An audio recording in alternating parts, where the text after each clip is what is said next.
Thank you. We've been joined by Assemblywoman Barron. I do have two more questions.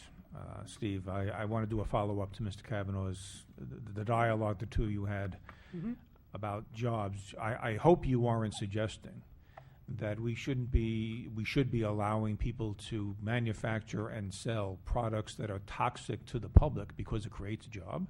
Is that what you were saying? No, not at all. What I'm saying is that to ban a product, and why I said it was a very dramatic thing to do without having the sufficient evidence, has other consequences. And when proceeding down that route, you have to look at all the potential consequences. Now, if you're asking, should a company continue to produce a product that has been proven and taken off the market or restricted, that's a different issue. And I don't think any of our member companies would ever do that. Okay, I didn't hear that qualifier in the earlier dialogue. One more question then, because also as part of your dialogue with Mr. Kavanaugh, I think you came to the conclusion that weight of the evidence is the general standard that you'd like to see employed, and you also were suggesting earlier that rather than talk about broad-based flame retardants, what specifically are we talking about? So let me ask you then, weight of the evidence with FireMaster 550, with TDC-PP, with TCPP, the tris chemicals, which have been identified as known carcinogens. Does not the weight of the evidence say then that those should not be permitted? Let me answer this one, because again, I go back to my introduction, which is, I think, and we respectfully request the opportunity and the time for our agency to look into a lot of these issues. I don't think we should be in a position right now to answer some of the more technical questions without allowing us an opportunity to have done some of the research that we need to do, because, as you know, I think you know me, Chairman Sweeney, in all the years that I've been in Albany, that we stand by our information. But I make it an imperative that our information be solid. And right now, because this is so new to us, that I'm concerned that we don't have we had not had the time to get all the information that I think is needed. We were here because this is an important venue. We wanted to introduce ourselves in terms of what we're going to be doing, and we would request an opportunity to get back to you on that particular question.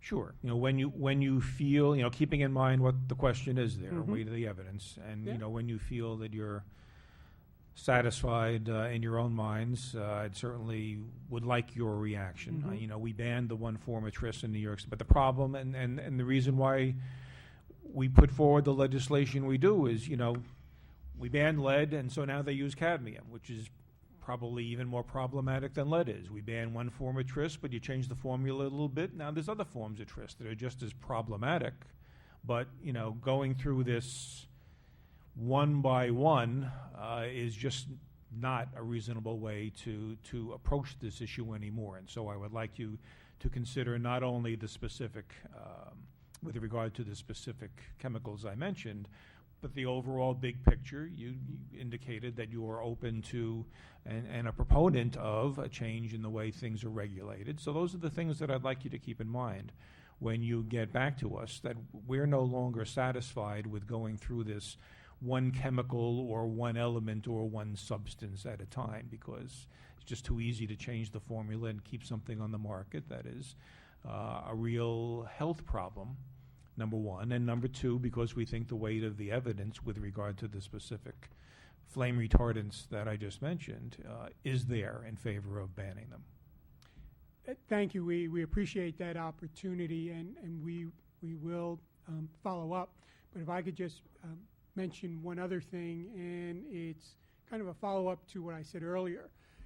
We hear a lot about safer alternatives, and simply changing the formula is a lot more complicated. And I think you heard Jackson say that in those instances where it's less than a simple process, and we brought it to EPA, and EPA said, no, you can't do that. We have to go back to the drawing boards. But my point is, when we talk about safer alternatives, and in some instances, we may even make, some of my member companies may even make some of those safer alternatives. The issue is that when you have compound X and you have 20, 30, 40 years of research versus what is alleged to be a safer alternative, we may not have the same research and experience base. And as a result, that safer alternative, if it starts having problems on the heels of something that was looked at 2 or 3 years ago, it becomes that snowball, because the safer alternative was put up as the answer, but because we didn't have sufficient research and experience with it, 2 or 3 years later, that becomes a problem because someone says, hey, there's another safer alternative. My point is that with any compound, the research and the science is really important, and we're constantly trying to build that better mousetrap, and we're constantly trying to keep up with the science. And sometimes it doesn't always work, and I'm not sure if that's the same example that you were trying to use, Chairman, but those are some of the challenges that we face when we hear safer alternatives. Well, I understand that, but there are probably very few products on the market that have been experimented with for 30 or 40 years. Products go on the market all the time for which there is some limited amount of research, and the best you can ever do is to go with the weight of the evidence, the scientific and medical evidence that is available to you at the time. I don't think anybody's asking anyone to do more than that. A lot of the chemistry actually has been researched depending on the product, because again, one particular compound can go into 1,000 different products, and that compound could have been researched and on the market for many years in product X, but now you've got a new product that this compound can go into.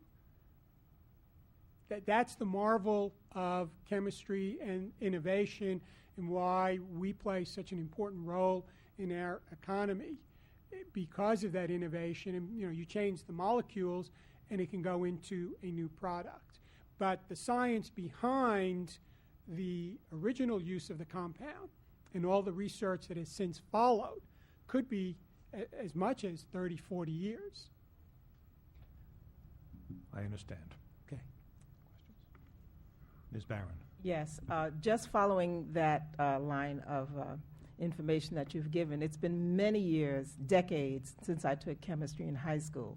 Me but too. Are you saying that the research for a particular compound that you're using now to project what the interaction would be when you put it into a new product, and think that the reaction would be the same and that the result would be the same when you're making it a combination now with a different product, combining with different elements in a new product?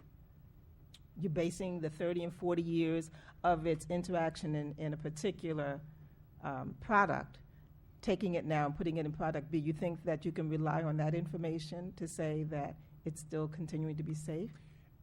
In some cases, I think you can, but again, as Jackson said earlier, even in the new applications, we have to show that it is still safe, which means that even in the new application, we're under the science for other applications, we still have to prove that it is safe. Right, but you wouldn't use the 30 and 40 years of previous evidence to say because it was safe in a particular application 30 years ago, 40 years ago, it'll be safe in this new application. It's possible. Yes, it is possible. I have to review my chemistry. Thank you.